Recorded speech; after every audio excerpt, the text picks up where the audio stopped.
sure that your credit card is also good, because I added my child to one of my American Express card and the balance was high and she was just 19 and she was like, "Mommy, I went on and my credit is messed up." I in return didn't realize my high balance affects her balance also. So when you do add an authorized signer. Y'all live over there. We're back live on the radio. We just go and start. ATL talk. I'll go get them. ATL radio is on there. Y'all can just start talking. Oh Lord. All right, coming.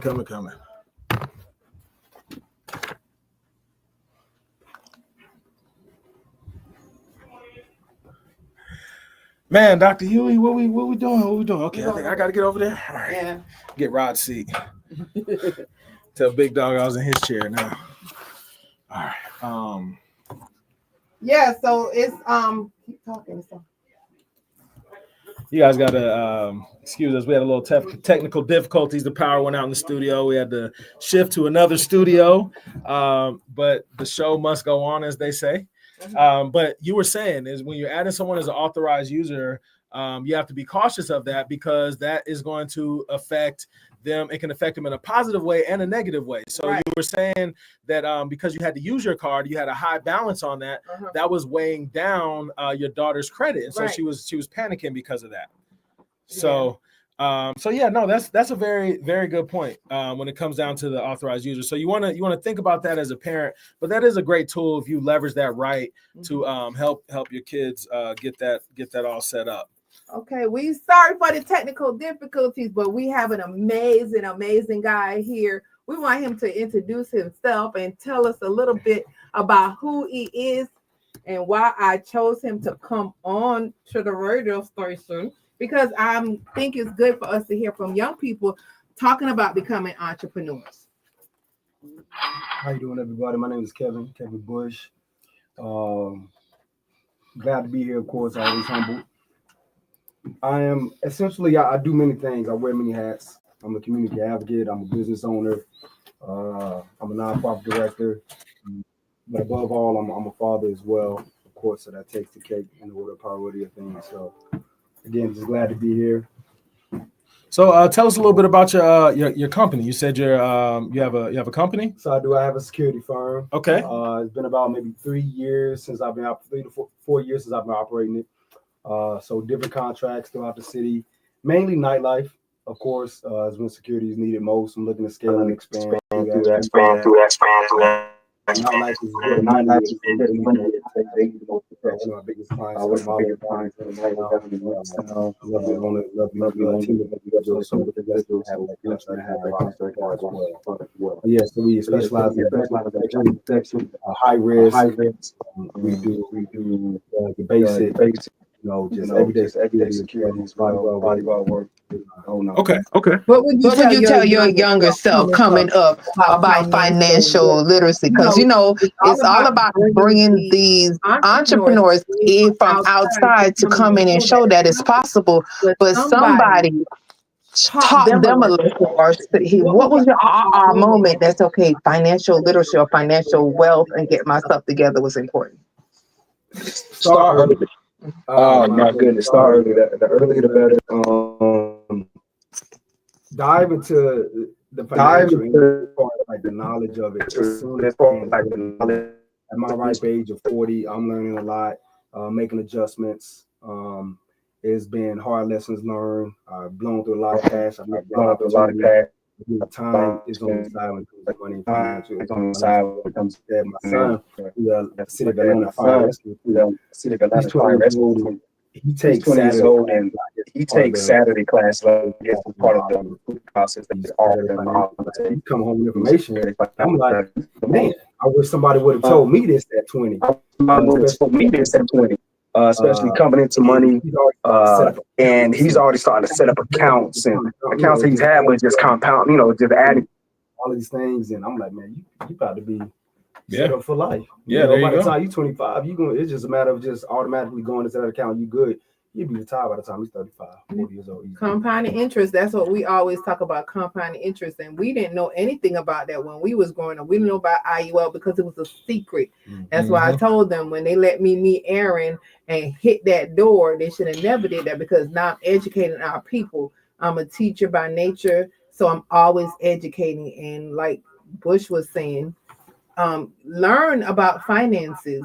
Everything is on there. Go YouTube. Listen to us every week. We're here 6 to 7, the Wealth Code Unlock, and try to figure out how do you get in something, not just spend. Like African American is the number one consumer. We are the consumer, but not the producers.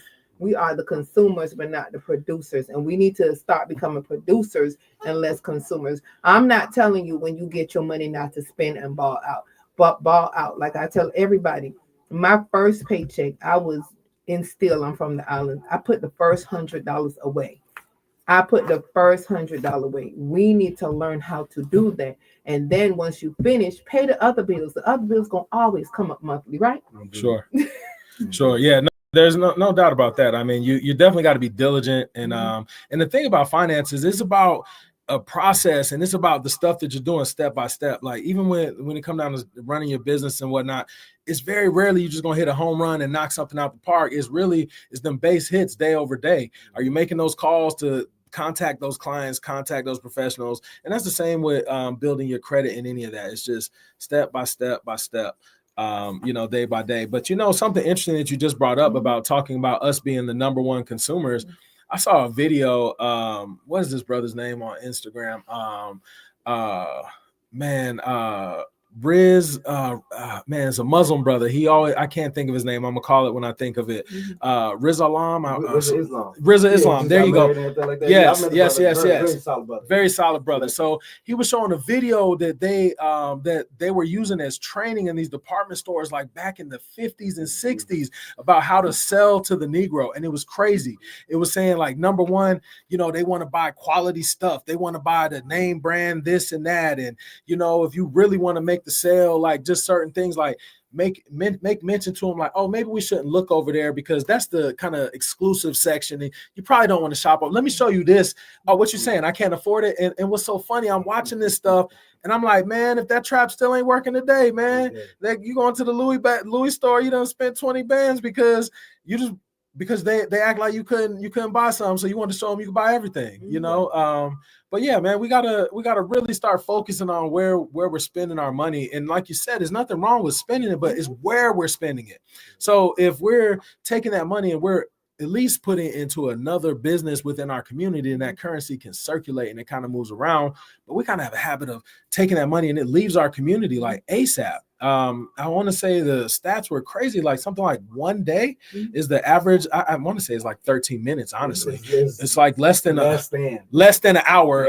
Most of the time when a African American gets paid before they pay the first person outside of the community. Now these other communities go a long way, like 30 days, 20 days, things like that. The Asian community, the Jewish community. But yeah, go ahead, Dr. Hugh. How do you think social media has affected financial literacy or wealth in our generation? Because I listen to this. When I was growing up and I had kids when I was very young. For me to get their school clothes, I had to do layaway. Layaway taught you about waiting and learning. This generation is, I want it right now. Well, how do you think social media has influenced us to spending more money? Oh man, it's a love-hate relationship. It's a blessing and a curse. Social media definitely is a lot of instant gratification, influences and whatnot. So people want to keep up with the Joneses. They see somebody's social media life and assume like, oh man, I got to get that too to keep up with this trend, this fad. I gotta splurge on these expensive cars, luxury brands, just so I can make content, post in my video and look like I'm doing so. But on the flip side of things, I always try to find the positive of everything. There's a lot of financial gurus and individuals with that knowledge who's willing to teach you on what to do with, hey, here's $1,000. Let me show you how to get this credit. Let me show you how to set up your business. So, and it's free information. And then they, of course, they might be selling a master class somewhere down the line, but in the preliminary, they're giving you that motivation, like, oh, I didn't know I can even do that with this money. I didn't know this type of bank and this type of account exists. These type of life insurance products exist. Let me go ahead and start investing in that. So social media plays on both parts. Yeah, that's a very good point, man, because, you know, I think a lot of times I know I have a tendency to overlook that, and I don't know how I overlook it because I get so much positive information watching YouTube videos, watching different people that I follow, different business owners and entrepreneurs. I always kind of just looked at the negative side because so often you're seeing people, like you said, you see, man, if you make you feel like if you ain't got 2 Lambos and a Bugatti, you ain't did nothing. You ain't did nothing, man. What you doing? Why you even get up this morning? You know, but yeah, that is true. So we have to utilize those tools for the things that they're for, you know, to leverage them. And I was talking to my kids the other day just about their phone. That's a supercomputer in your hand. Yes, you can find all the junk to distract you and all the games and all the rest of that, but you also can find the deepest information on any subject that you want to research. Mm-hmm. And so I think we got to not be lazy by this technology, but leverage this technology to, keep moving forward.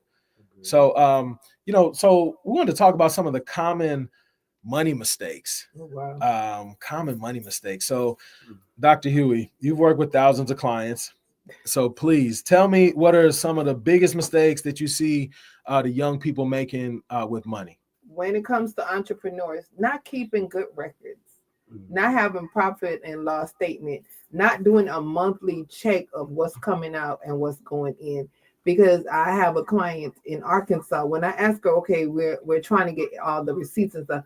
Oh, but I don't. Yeah, but if you had it written down, or if you had one solid bank account that you could see what's going in and going out, because when you're doing your taxes, you can charge off. You can write off a battery. A battery is $1.20 something. You don't realize that's an expense, and that drain a lot of small businesses because they're not keeping record. They may have the big ticket item, but they're forgetting about the small ticket item, like a pen, a pencil, or paper, and stuff like that. What is one thing that you think is a misconception also in regards to like business? Yes, it's common money mistakes. Yeah. Money mistakes. It's definitely just overlooking the smaller details. Right. From a business side of things, of course, paperwork, keeping your paperwork in order.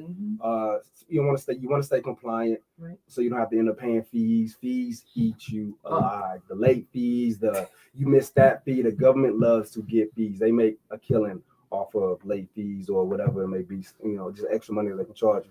From a personal side of things, just stop spending what you have not earned. I know I've done that for sure. I ain't even earned it yet, and I'm spending. Even if it's just in my head, I'm spending. Sure. I want this, I want that, as opposed to like, no, wait till you earn it, then sit down, take care of what you need to take care of, and look at the access and be like, I want this, let me start putting this away towards that, or I can actually afford this, let me buy it. But yeah, we spend before we earn a lot of times. So that's a big one. That is a big one. That's a big one.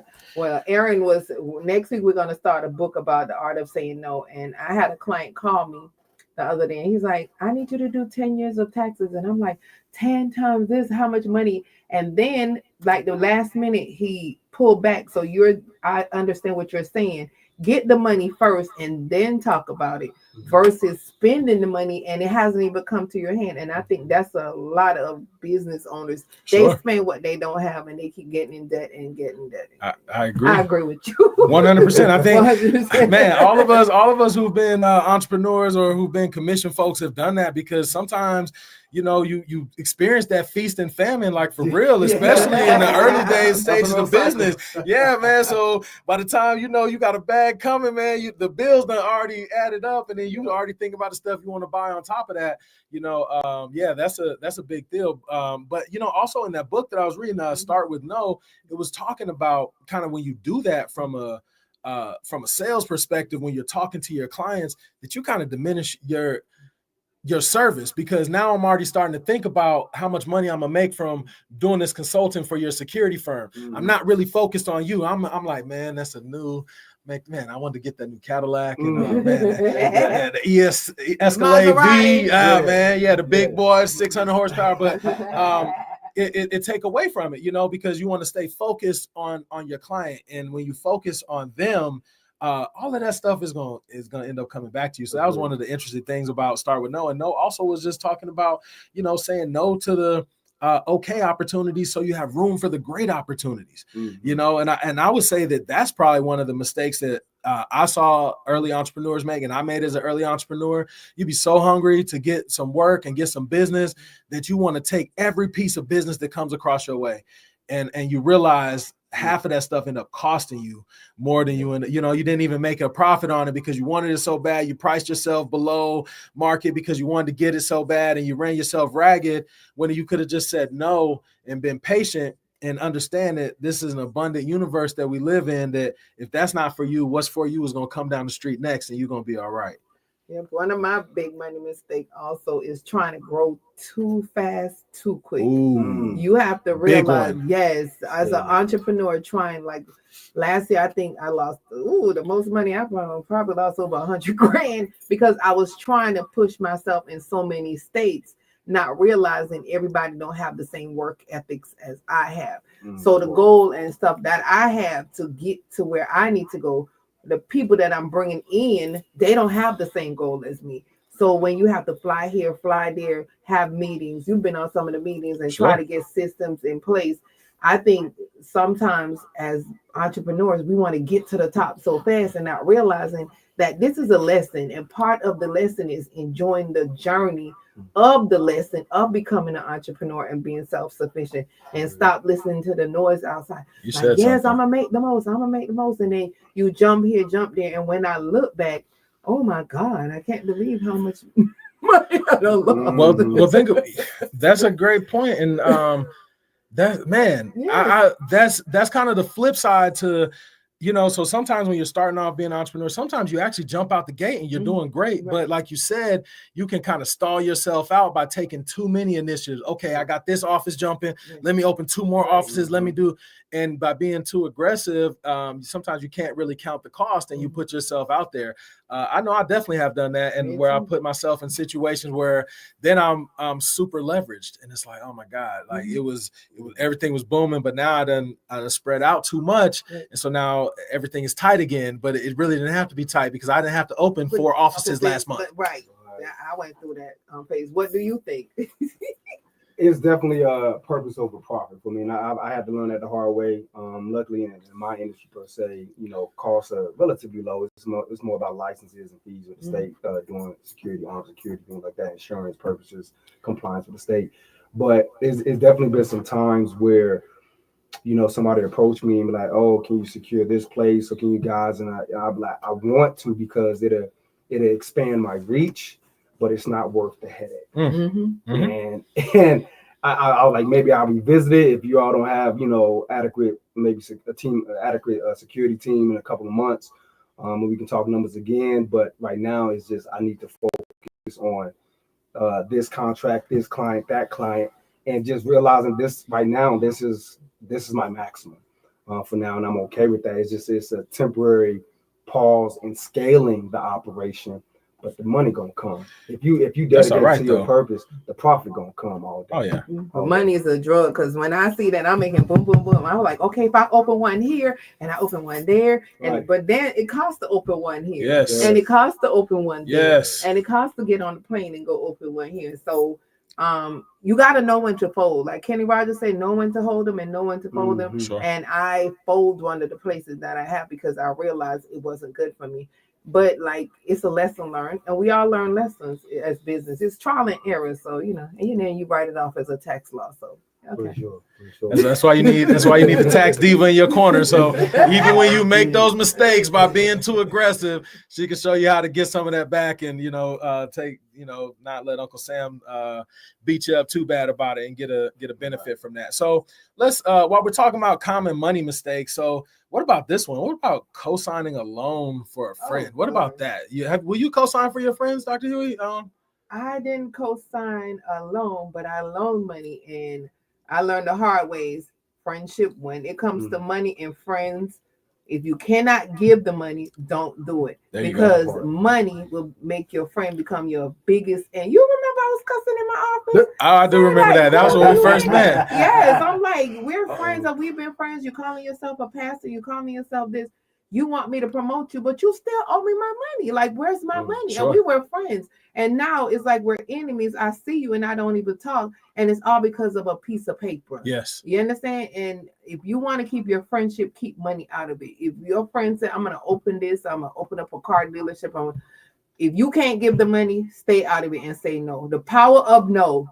It goes every way. The power of no. Just say no. Because when you lend, you become enemy real fast. What do you think? No, that's true. Listen, the same thing. If I don't have it to give, if I'm not in a position to give it to you and forget about it, to give and forget, I don't want to loan it to you. Then I'm thinking like you owe me this. Yeah. You know, and I'm not even thinking about you owe me this plus the time, you know, the interest or whatever on it. Just pay me back. Which I just don't want to involve myself in all that headache. No, you're right. If I don't have the means to just give it and be like, yo, it's a gift. You got it. Use it wisely. Right. Yep. Don't ask for no more until I see that you use that wisely and it's actually propelling you towards whatever goal you was achieving. Yeah, man, because you know, if you lend more than you can afford to give, like everybody was saying, it becomes a problem. If I can afford to give you $100, if you ask me to borrow $100 and I say but I can part with $100 and we can still be boys. You don't pay me back, it's okay. I'm not gonna be ecstatic about that. I'm gonna be frustrated that you didn't keep your word, but we can still be friends. But if I let you hold something with a comma, man, like that could upset the dynamic of the universe, man. You know, but absolutely, man. So I think so. The lesson and the moral of the story is, if you don't have it to give, just say no. No is a complete sentence. And you know, so sometimes we feel pressure to NO period. Sometimes we feel pressure to give extra response, you know, but it's okay. Hey, can you no? Yeah. Well, if you want to get in on the conversation, please call 213-292-7601. Have you ever regret lending a friend money, either to start up a business, to bail out the business, help the business? Can you call in and tell us about your opinion? We're listening, and then we'll real talk about it. Mr. Bush, I'm so happy that you're here. You want to ride out till the end? Yeah, why not? Let's ride out. Why not? We had a disaster and like the whole thing shut down. I got caught in it. The traffic lights went out. I was like, oh man, now I'm running behind. I was on schedule. Yeah, we got 19 minutes. Start getting those texts. But I want to give a shout out to Daniel listening in Chicago. Man, very sharp young man. We talking about starting young. I hope you're still listening, brother. This little brother inspired me. I was doing some business funding, and so we're getting this funding in order. And so I'm looking at this brother's ID, and I said, man, this joker 20 years old. He flipping his second or third rental property. And I mean, the brother mindset is just amazing. But I just want to give a big shout out to him, you know what I'm saying? Because, you know, so many times people want to talk about the youth and what they're not doing, but there are some bright and shining stars out there. And that's up to us to go ahead and cultivate that and, you know, help them out. Like, you know, all of us needed someone to give us some knowledge and give us some information. So all of us, I want to challenge each and every one of us who's in that position, who has a little bit of knowledge, who've unlocked a little bit of the wealth code, who've opened a business and things of that nature. Watch out for that hungry soul, that young brother or sister who's asking for information, because that's our future. And man, that just blessed me so much, just having that conversation with him. And you know, I was just thinking, like, man, he's in Chicago. All this stuff is going on in Chicago. What we see in the news, all this violence and killing and all the rest of that. Half of these kids his age sitting there thinking about trying to trap in front of the trap house. He's trying to buy the trap house. So I rock with it. You know what I'm saying? Big shout out to, you know what I'm saying, my man Daniel out there. And you know, we want to encourage all these children to go after what it is that you want to go after. I think one piece of the wealth code that we kind of miss, and I want to get you guys input on this. I think sometimes people steer people in certain directions when we need everybody. You can have your nightclub, but guess what? If you're not in there holding down security when the brother had one too many shots of Don Julio, guess what? We're losing everything. Insurance is messed up. Folks is getting hurt, all the rest of it. But everybody goes into the gumbo together. So do you think that we steer children to certain professions when we should, you know, maybe perhaps just watch what they want to do? What are your thoughts? Well, I'm a teacher, so I like my son say, Mommy, he's in the 12th grade. He's going into the 12th grade, Bush. He'll be in the 12th grade. You started 12th grade today. And he's like, Mommy, I may not go to college. I'm like, that's okay. He's like, I really like music. So if I'm going to school, I want to become a music teacher because a music teacher saved my life. But what I really, really want to do is become a chef. 20 years ago, we said, oh, a chef. No, we don't want a kid. But chefs make a lot of money. Yeah. Chefs make a lot of money. So we need to stop using our traditional upbringing because AI is taking away everything, but it can't take away cooking. Your flavor that you add to your food, the finesse that you bring to your table. AI could take over what we're doing, but they won't take out being a chef. I've been to Vegas where they have the bartender that's an AI bartender. Wow. But it's just that will only flourish in certain places. Yeah. But in a regular John City or Stockbridge, an AI bartender would not work. So encourage your kids to think outside the box. And I'm like, okay, a chef, go ahead. What do you think, Bush? Listen, I'm all for it. You know, if somebody wants to go to traditional, you know what I'm saying, you been my son, go to traditional route college, the whole I support it. But I took a step back. He graduated high school back in 2023. And just like, hey, you know, get a job, stay working, stay active. That way you can have money coming into your account. You begin to learn how to manage your checks and things of that nature. But he wanted to go into the medical field. I like, well, you know, that's college at the end of the day. If you're going to be in the medical field, whether it's nursing, doctor, anything like that, we got to stop. We went to Georgia State, visited their nursing program, their school, the college. But he ended up getting into the medical field still, but without the college. Now he's a certified EMS right now. Okay. He has about 4 months left in the Fire and Rescue Academy. And so now he wants to go, you know, the public service work at the end of the day, first responder. And he has no debt. He bought a car cash, Okay. you know, nice 2015 Altima, gets him where you got to go. And so now he's like, I want to buy my first home by 23, 24. I'm like, I love that. I like, let's look into duplexes. Sure. So that way you can rent one side, live on one side. You can refinance out that thing in about a year or two. And then now you can rent. Now you got your investment property. Now you're looking to buy your actual first single family residences. And then that duplex is going to pay your mortgage for that. So he's already, so I love the non-contemporary route that he went, the non-traditional route that he went. I support it 100%. Yeah. Everybody's different, man. You know, so I have 6 children, 5 of them grown, you know, so shout out to the team. Shout out to Dr. Vanessa Brown, Nurse Amoy Brown, man, Sergeant Carr out there in the Air Force, and you know, my son TFR KT doing his music thing, and Shay's a senior in college, and Turbo going into the 6th grade. Shout out, hey, appreciate it. You know, shout out to mom, shout out to, you know what I'm saying, shout out to the Most High for you know, making up the gap. But you said something key. All of our children kind of took different paths, but we worked with each of them. Junior, he wanted to go in the Air Force. He probably in 8th grade. He's, you know, we was talking about this. We strategizing and putting it together. And the same with the girls. They knew they wanted to go into the medical profession. And I think it's just important that we encourage it and just support those conversations, man. You know what I'm saying? But yeah, it doesn't. Junior took the non-traditional route, and I don't want to put his business out there, you know what I'm saying, too much, but I'm so proud of him, man. The kid owns 2 homes. You know, he bought one at his first duty station in Florida, bought the second one in Las Vegas, and that was our plan when he went in. Every time they station him somewhere stateside, he gonna buy a house, you know, and because guess what? As soon as they send him somewhere else, guess who coming in? The next Air Force family. They gonna need some place to stay, and they got the money. You know what I'm saying? They got the money. You already know they pay. So, so yeah, man, there's not a right way for everybody. It's like you have to find the right way for that particular child, because we need those mechanics, we need the EMS workers, we need the security professionals, we need the teachers, we need the doctors, we need everybody. And you know, even I think the garbage man. Absolutely. If you go a whole week without picking up the garbage a month, Philly was just going through that. Sick. People, we need everybody. So yes. I encourage people, as long as you live in an honest living, Yes, absolutely. Do you? There's no right or wrong answer. It's just finding the right solution for you and the right path for you. And you know, I think that we got to encourage that a little bit more. So so let's see.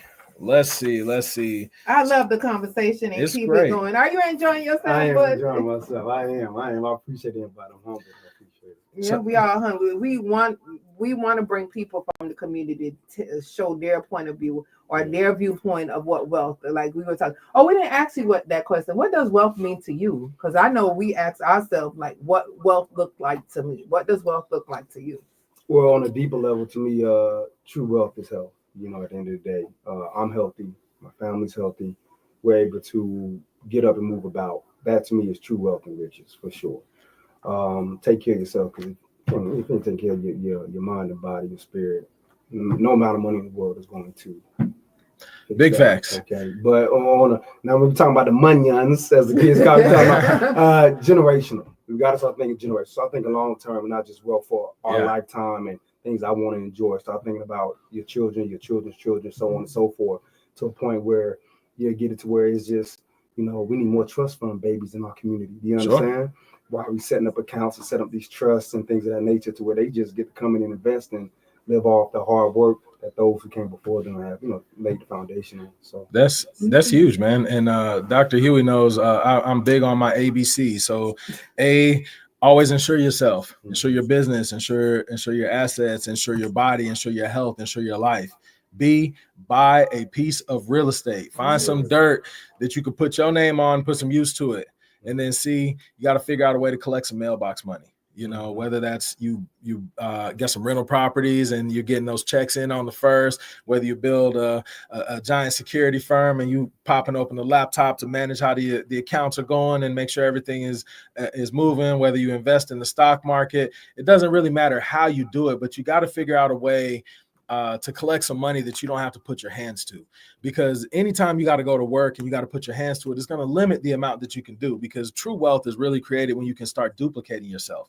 Bezos ain't delivering their package, not one, but he was able to put a system in place and ideas to make that happen. So let's talk about who do you guys think are some good financial role models? Like, there's a lot of success in our communities and neighborhoods, and especially in Atlanta. I saw a stat the other day. They were talking about the number of Black millionaires in other cities, and all these other cities, they were talking about 300, 400, whatever. They got to Atlanta, it was like 11,000.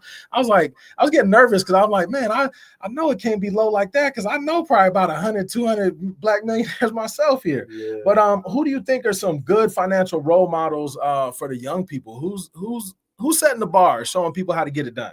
Oh wow, that's a hard question, because I know a lot of rappers that they look like they have money, but I have I have 3 celebrity clients. I'm not even. Oh, let me stop talking. A good role model. I don't see anybody setting a trend right now about financial literacy in the Black community. Do you see any? We're not talking about like basketball players and football players, but I don't see anybody right now that's talking to the Black community, especially on Facebook, because I'm on Facebook, and on Instagram. I don't really see any goal models at the moment besides entertainers. Well, like, who do you see? Yeah, and it's hard to think outside the realm of celebrities and entertainers, because they're all about social media. Especially when it comes to who do you think the youth are going to look at as financial inspiration. I forget the young man's name. He played for Boston. Got the Braves. I think he started the initiative where he was giving back. The one who put the money aside for the grants, or I believe so. He had one MVP, Founders MVP. I don't watch sports that he got Braves. I know that he might have just cut. But he's still sports. But he's sports, and so I'm thinking about who young people can look at, and just how he's handling all this money that's coming to him. These millions of dollars in contracts. He's not splurging per se. He's, his home, the home that he purchased was modest, given the amount of money that he makes. He could easily buy a ridiculous mansion or something like that. He was modest with it. So, but I don't know the ins and outs of like his what he's doing financially in the year. So it's hard. I got community. It's true, but I do have 2 for you guys. So I got my brother. Shout out to John Hope Bryant. You know what I'm saying? Operation John Hope Bryant. You know what I'm saying? Shout out, big dog down there holding it down. Oh man, he's right down there at the King Center. He has an office down there. A lot of good stuff. And for those of you who are educators, they actually have a program that you can facilitate for the children to teach them. They provide all of the documents and things that you need to do that. You just need someone to volunteer and teach it. So I got a lot of respect for that brother. He does a whole lot here. There's a ton of people here in Atlanta, and I know you're gonna say it's an athlete, but I gotta say it because the brother's just too sharp with it. I mean, Shaq. I think Shaq owns everything. But listen, but look, when you listen to him talk, like when he talk about money, he said for every dollar that he came in, he said they told him, okay, you take half and you go ahead and put that away, and then you go ahead and take the other half, and you're gonna take another 25%, you're gonna tuck that up. Now we're gonna play with this other little 25%. But you look at it like the General, Papa John's. I mean, I'm sure there's tons of Forever 21. Man, you can't even Reebok.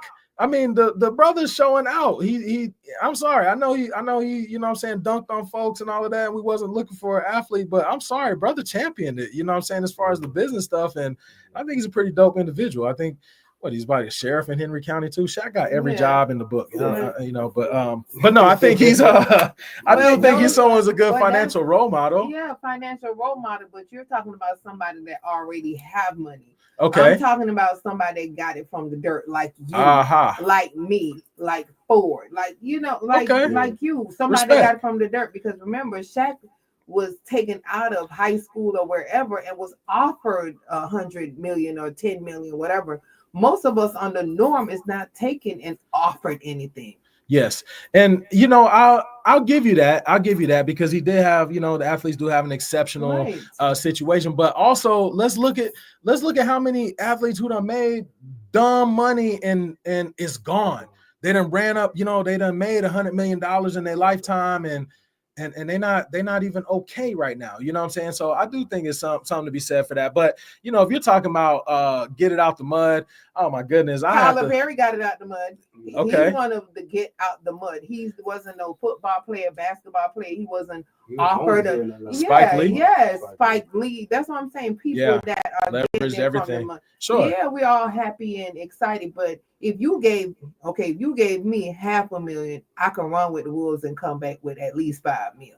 Sure. But if you don't have the resources, how can you expect somebody to, like when I'm sitting in those big meetings that we going, and people are like, oh, like what do you dream of making a month?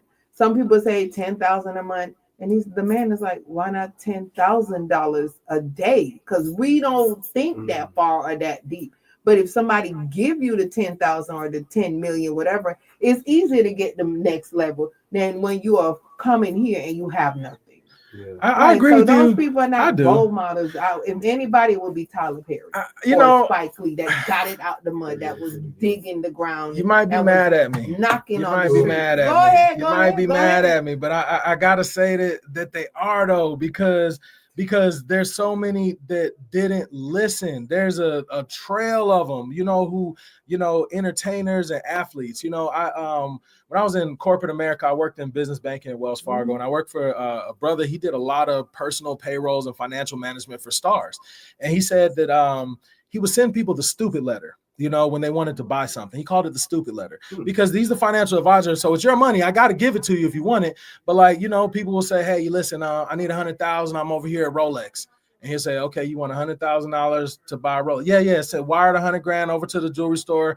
And so he said, okay, I'm gonna do it. But he'll fax him the stupid letter, as he called it. And the stupid letter would just say, hey, I just want to remind you that the average lifespan for an entertainer and an athlete at the top of their game is 3 to 5 years. Right. I just want to point out that the babies can't live in the watch. Your wife ain't going to be able to sell that if something happens to you. This is a stupid purchase, so to speak, because that money is not coming back, but it's yours. If you want to do it, go ahead and do it. But he said a lot of them people will change their mind after that, because then they think about that. It's like, you know what? Yeah, I got it right now, but you're right. I might not be super hot next summer, and I can't keep going on this, so I can't go keep buying $100,000 watches and all the rest of it. So I love that. But he said, he told me one story. I want to say he said Too Short was his client, and something happened on the tour bus, and he decided he was going to buy a car in Vegas and drive home. And so he called him to wire him some money. And so, he asked for like $250,000, and he's like, he's at the Ferrari dealership. And so dude sent him a stupid letter and said, Short hit him back, was like, well, can a brother live, man? Can a brother live? So, I mean, I understand both sides of it. You got to balance it out. But, you definitely got to be smart because you don't know. You got to plan for the future. You got to, enjoy today, but plan for the next 100 years. Yeah. So we're coming to the end of our hour here. We appreciate you joining the Wealth Code Unlocked. Appreciate brother coming out. What was your name one more time? Kevin Bush. And tell us about your security firm one more time. And your number. So it's called NGAO, NGAO. It's a Swahili word that means shield, but it's also an acronym, Native Guards of Assets and Operations. Like I said, we specialize in high risk, but we do EP work. We control chaos, crowd controls. I come in and set up systems and logistics for you. I train the staff on hand if need be. We do events as well. Events is kind of like a side income, the necessary pool party, stuff like that. We're kind of getting out of that. Sure. Do you have you got a social media handle? How they get a hold of you? You can reach me. Best to reach me via the social media is NGAO, NGAO_security. That's on IG. That's the best way to reach me is send me a DM there. My contact number is 678-497-5257. That'll come straight to me, my business, and we can just talk shop at the end of the day. If you need security, you need protection, you need training. He got you. I got you. My brother got you. Him and his team got you. So thank you for joining the Wealth Code Unlocked. I'm AC, the Money Guy. And I'm Dr. Shannon C. Huey, the Tax Diva. See you next week, the same time. Oh, Danita, thank you for that question. Know when to hold them. That's just a life lesson. Know when to walk away from something and know when to run. You have to know who looking at your hand and what's best for you. Like I tell people, this is the wealth, but what does wealth mean to you? It has different meanings. Sure. Always put you first. So if you get your paycheck, put away your 10%. They say put away for the Bible, yes, but put your 10% first. Pay you first, because remember the temple is in all of us, and I feel like people have it backwards. Pay yourself first, because if something happened to you, who do you go to but you? So that's what it is. I'm signing off, and this is the Wealth Code Unlocked, and see you next week. Every Thursday, 6 p.m., 3 p.m. Pacific, and we'll be here every Thursday unlocking this wealth code one combination at a time. Okay. Nice.